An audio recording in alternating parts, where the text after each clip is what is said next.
हरि ओम. अमृतानुभव. योगदास श्री जय गणेश जोशी यांचे प्रवचन. अध्याय 9. जीवमुक्त दशा कथन. ओवी क्रमांक 56.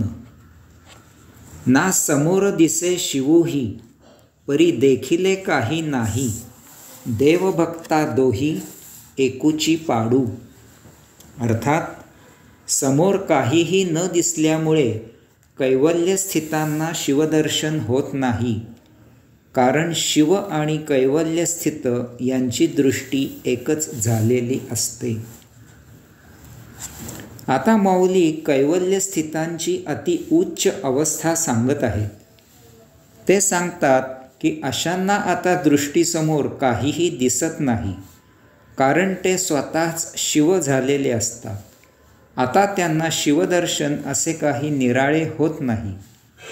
आपल्याला कधी दर्शन होत असते का? आपण आहोतच, त्यात स्वतःला आणखी निराळे ते काय पाहायचे? याचा अर्थ अशांना भौतिक वस्तू जगत, अन्य प्राणी मात्र दिसत नाहीत की काय? तर तसे नाही. त्यांना आपल्यासारखेच सर्व काही जाणवत असते, दिसत असते. परंतु त्यांनी असे पाहिले काय किंवा त्यांना दिसले काय? दोन्हीही एकच असते. ते असे वस्तुजगत आपल्यासारखे पाहत नाहीत. ते पाहून न पाहिल्यासारखे करून पुढे निघून जातात. पाहून अशासाठी की ते अशाचा फक्त देह जीवित राहण्यापुरताच उपयोग करतात, आणि न पाहिल्यासारखे अशासाठी की देहोपयोगापलीकडे ते या भौतिकापासून त्वरित दूर होतात, पूर्णपणे विरक्त जीवन जगतात. आता कैवल्य स्थित शिव झालेला असतो. तो शिवापासून स्वतःला निराळा पाहत नाही, जाणत नाही. इतकी अशी एकरूपता झालेली असते. आता त्याला शिवदर्शनासाठी कोठेही जावे लागत नाही. बसल्या जागी तो स्वस्वरूप अनुभवीत असतो. ओवी क्रमांक 57. आपणची चेंडू सुटे, मग आपण या उपटे.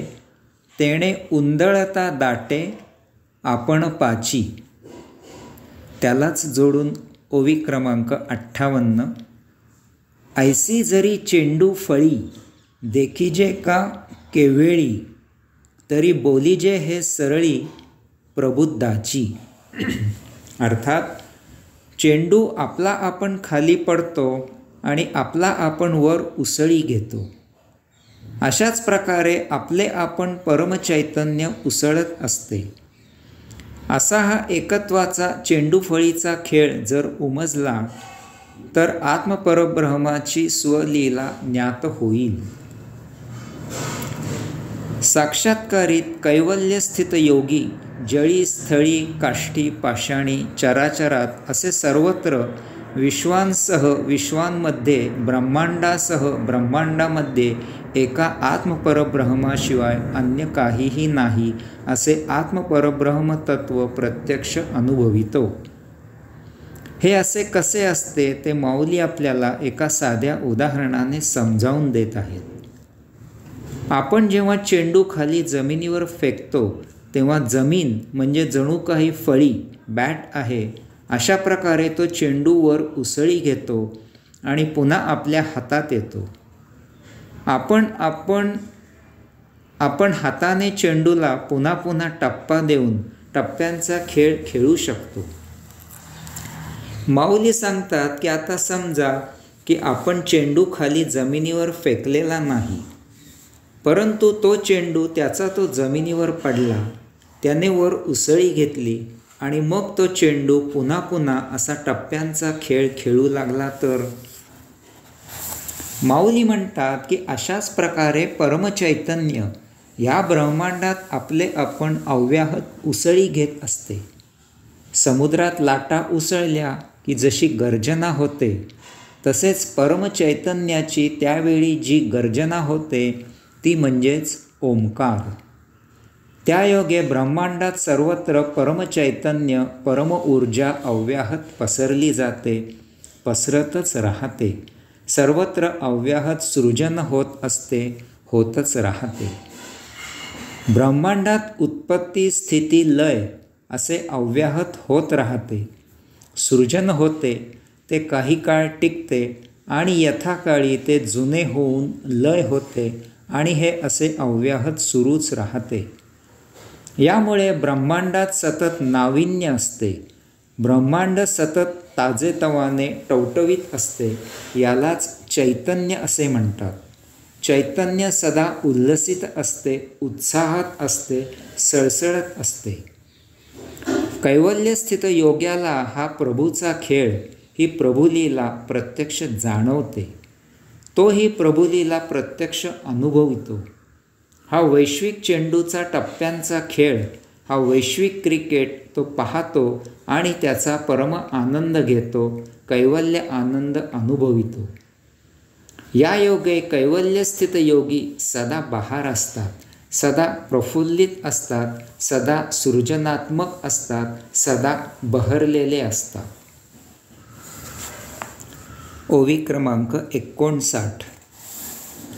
कर्माचा हातू न लगे, ज्ञानाचेही काही न रिगे, ऐसीची होतसे अंगे, उपस्ती हे.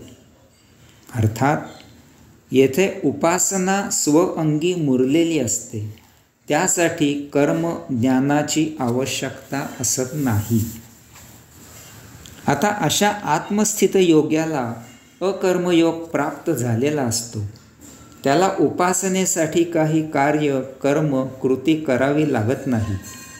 तसेच त्याला उपासनेच्या म्हणून अशा काही विशेष ज्ञानाची आवश्यकता भासत नाही. त्याच्याकडून सहजच उपासना घडत असते. आता असा आत्मस्थित योगी जी जशी करेल तीच यथायोग्य उपासना असते. तो जी कृती करतो तोच कर्मयोग असतो. तो प्रशांत मौन स्थिर आसनस्थ झाला तरीही तो कर्मयोग असतो. तो जसे वर्तन करतो तोच ज्ञानयोग असतो. त्याच्या बोलण्यामधून तसेच त्याच्या मौनामधूनही ज्ञानयोग उद्धृत होत असतो. माऊली म्हणतात की अशा प्रकारे त्याच्या अंगप्रत्यंगात कर्म ज्ञान म्हणजे सांख्ययोग भिनलेला असतो. तो साहजिकच कर्मज्ञानाशिवाय सांख्ययोगाशिवाय आणि त्या योगे उपासनेशिवाय अन्य काहीही करू शकत नाही. नटसम्राट बालगंधर्वांनी एकेकाळी आपल्या सुमधुर सुस्वर सुरेल गायकीने आणि तितक्याच ताकदीच्या सहज सुंदर अभिनयाने संपूर्ण महाराष्ट्र डोलवला. त्यावेळी त्यांचा एक चाहता त्यांच्याविषयी बोलताना म्हणाला होता की मला जरी बालगंधर्वांसारखे खोकता आले असते तरी मी स्वतःला धन्य समजलो असतो. ही त्या रसिकाची बालगंधर्वांच्या अंगप्रत्यंगात गाणे आणि अभिनय किती भिनलेला होता याची दाद होती. माऊली म्हणतात की अशा आत्मस्थित योग्याच्या अंगप्रत्यंगात उपासना भिनलेली असते. ही त्याला त्याच्या खडतर तपश्चर्येची विशेष सिद्धी प्राप्त झालेली असते. सकृतदर्शनी जरी आपल्याला असे वाटले की तो भौतिक कृती करत आहे तरीही आपण नीट निरखून पाहिल्यास आपल्याला त्यातील अध्यात्म दृष्टोत्पत्तीस येईल. ही अशी योगस्थिती मोठी विलक्षण आणि मधुर असते. हरिओम.